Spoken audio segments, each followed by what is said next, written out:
ముందుగా మీ అందరికీ తొలి ఏకాదశి శుభాకాంక్షలు. మార్నింగ్ లేచి హౌస్ మొత్తం క్లీన్ చేసి పూలు కొనుక్కొచ్చాను పూజ కోసమని. పూజ కంప్లీట్ చేసేసరికి 9 అయిపోయింది. మళ్ళీ టెంపుల్కి కూడా వెళ్ళాలి అని ఇంకా స్టార్ట్ అవుతుంటే కింద ఒక ఆవుని తీసుకొని ఒక ఆవిడ వచ్చింది. సో ఆవుకి ఏమన్నా వెజిటేబుల్స్ ఫ్రూట్స్ పెడదామని టమాటాస్ అండ్ బనానాస్ తీసుకొని వచ్చాను. బట్ అది బనానా తినలేదు, ఓన్లీ టమాటాస్ పెట్టాను. మంచిగా తినేసింది మొత్తము. బియ్యం కూడా కలిపి పెట్టాను, బాగా తినింది.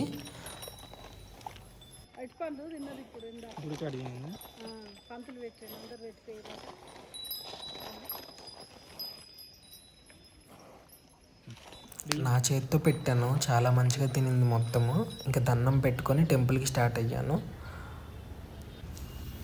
మా ఇంటికి దగ్గరలో ఉన్న రామాలయం ఇది, చాలా బాగుంటుంది టెంపుల్. ప్రదక్షిణలు కంప్లీట్ చేసి దర్శనం కంప్లీట్ చేసుకొని బయటకు వచ్చి కూర్చున్నాను. ప్రసాదం కూడా ఇచ్చారు. ఈరోజు ప్రసాదంలో గుగ్గిళ్ళు ఇచ్చారు. Bye bye.